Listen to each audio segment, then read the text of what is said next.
Hey Louise, Taeler Hendricks here. First and foremost, I want to say thank you so much for ordering this cameo. You are absolutely awesome, and I love hearing that you have been a fan of mine since my teenage days. That feels like a lifetime ago. I'm a completely different person, but what I feel the most blessed about is the fact that I've grown into the person that I am slowly supposed to become, and I still have people along for the ride like yourself and the Taeler Army. It's just such a blessing, and I feel like if more people felt that, the world would be such a better place. You know? I cannot draw to save my life, so hearing that you are an independent animator I think is awesome. I think sometimes when people call them an indie something or other, it's almost like a way of kind of downgrading themselves, where to me, I think it's amazing because it's so much harder to succeed without the corporate backing of a company, you know what I'm saying? But there's a certain freedom in doing your dreams and living your dreams on your terms according to you and how you feel it should be.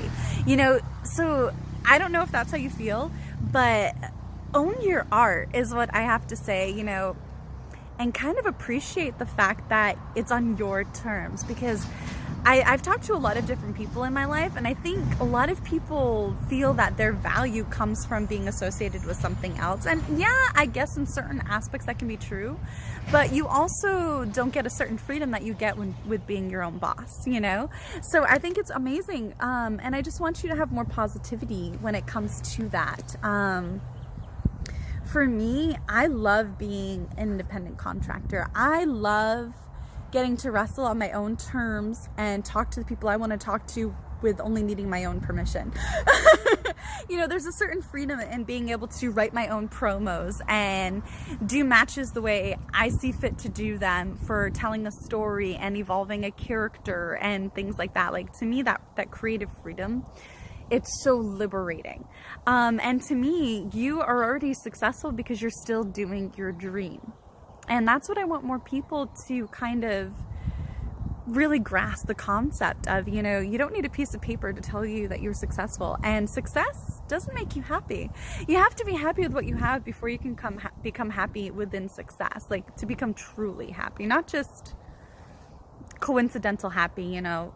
It has to be unconditional, you know. For me, what keeps me humble is remembering that at one point, for a couple days, I lived out of my car with my cat for the sake of wrestling and for the sake of my dreams. You know, I've gone hungry at times, and then there's other times where I had more than I needed.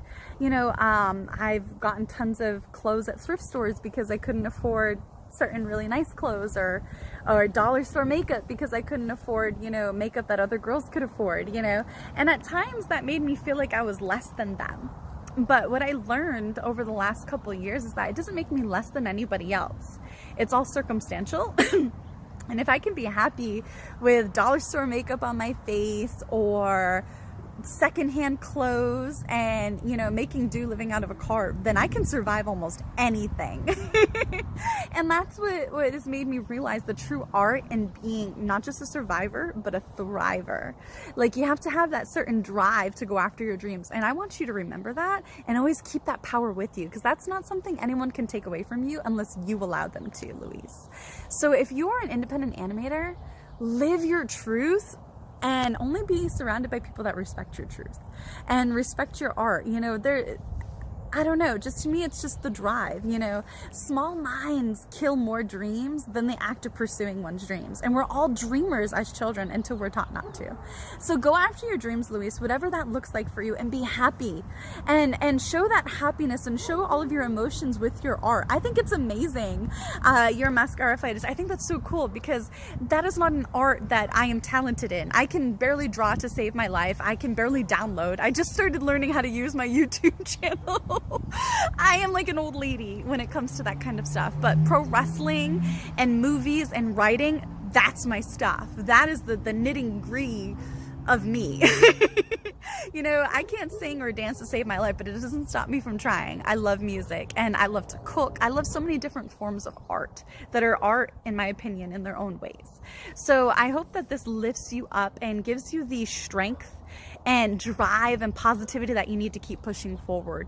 You know, somebody out there loves what you do. And even if there's only one person, I'm not saying there is, but even if there's only one, then it makes something worth it, you know? If I only ever had one fan out in this wrestling universe, Wrestleverse, it would be worth it. If I inspire even just one person, then it's worth it, you know? Because for me, one of the biggest things in my life is I don't want to live whatever life for however long that I have, and then realize at the end of it that I have so many regrets. That is probably one of my biggest fears, is regret, you know? And I don't want to be a part of problems. I want to be a part of solutions to make the world a better place than how I came into it. And that includes the wrestling industry. And that's kind of the person I am. I want to be able to look in the mirror as if I'm subliminally looking back at the kid that I used to be that made way for the adult that I'm becoming.